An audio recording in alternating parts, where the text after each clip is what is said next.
ท่องเที่ยวงานมหกรรมบุญสร้างครั้งที่19แขวงไสยบุรี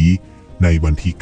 9-16 กุมภาพันธ์ 2026แขวงไสยบุรีเป็นแขวงหนึ่งที่มีประชากรสร้างหลายกว่าหมู่ถ้าเทียบใส่แขวงอื่นๆในสปป.ลาวและได้จัดงานมหกรรมบุญสร้างผ่านมาแล้ว18ครั้งสำหรับการจัดงานมหกรรมบุญสร้างจุดประสงค์ก็เพื่อเป็นการอนุรักษ์รักษาสร้างบ่ให้สูญพันธุ์เพราะสร้างเป็นมูลมรดกของชาติและทั้งเป็นการสืบต่อปกปักรักษาวัฒนธรรมฮีตของประเพณีอันดีงามและวิธีการดำรงชีวิตของประชาชนลาวบรรดาเผ่าที่ติดพันกับสร้างมาแต่อดีตการให้ยืนยงคงตัวและอยู่กับประชาชนลาวบรรดาเผ่าโดยเฉพาะประชาชนชาวแขวงไสยบุรี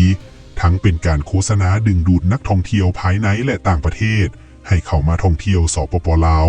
ก็คือแขวงไสยบุรีให้หลายขึ้นจึงได้จัดงานมหกรรมบุญสร้างประจำปี 2026ของแขวงไสยบุรีขึ้นอย่างเป็นทางการการจัดงานมหกรรมบุญสร้างในปีนี้แม้นจะได้จัดขึ้นในระหว่างวันที่9-16 กุมภาพันธ์ 2026ที่จะมาฮอดนี้ที่บ้านนาไฮเดินสนามหลวงเมืองไสยบุรีแขวงไสยบุรีสำหรับการจัดงานมหกรรมบุญสร้างแขวงไสยบุรีในปี 2026นี้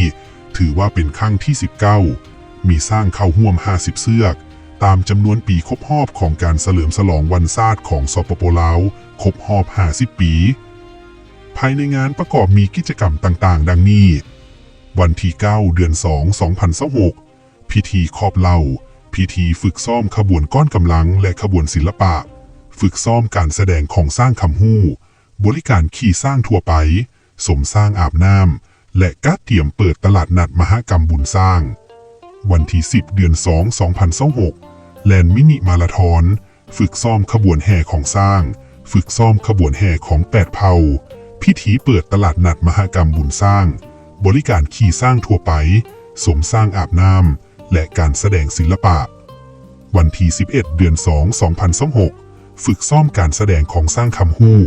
บริการขี่สร้างทั่วไปสมสร้างอาบน้ำสมการแสดงศิลปะ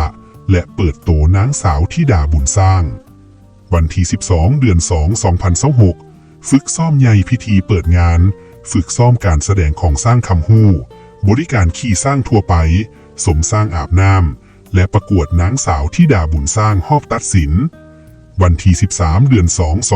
2026พิธีตักบาตรฝึกซ้อมขบวนก้อนกำลังและขบวนสร้างการแสดงของสร้างคำฮู้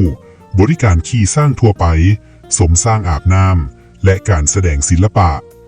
วันที่14เดือน2 2026พิธีเปิดงานมหกรรมบุญสร้างประจำปี 2026อย่างเป็นทางการและจะได้รับชมการแสดงกายศิลป์จากศูนย์กลาง